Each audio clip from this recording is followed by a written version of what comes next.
నాకు ఈ మధ్యన మాట్లాడుతూ తెలంగాణ ముఖ్యమంత్రి గారు నాకు ఒక 1000 కోట్లు ఆఫర్ చేశారంట. ఎత్తుకుంటా ఉన్నా నా 1000 కోట్లు ఎక్కడున్నాయా?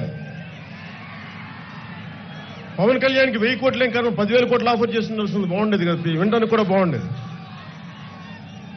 నిజంగా 1000 కోట్లు 10,000 కోట్లు తోటి మిమ్మల్ని డబ్బు పెట్టి కొనగలనా? మూర్ఖులు ఏం మాట్లాడతారు? డబ్బులతో రాగలరా? మీ గుండెల స్థానం సంపాదించగలనా? భావంతో కదా నేను మీకు ఏకమవుతాను. డబ్బులతోటి 1000 కోట్లు ఇచ్చారు, అంతకుముందు ప్యాకేజీలు తీసుకున్నారు. నేను చూపించాను ప్యాకేజీలు.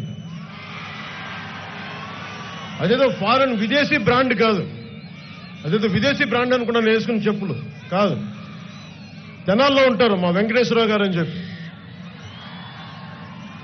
ఆయన చేతి స్వయంగా చేసిన చెప్పులే.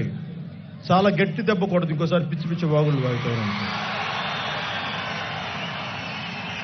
మేము డబ్బులకి ఆశపడను, నేను డబ్బులకి ఆశపడే వ్యక్తిని కాదు. నేను అవసరమైతే డబ్బు సంపాదించి ఇచ్చేవాడిని తప్ప డబ్బులకి ఆశపడేవాడిని కాదు. నాకు అలాంటి డబ్బు అవసరం లేదు.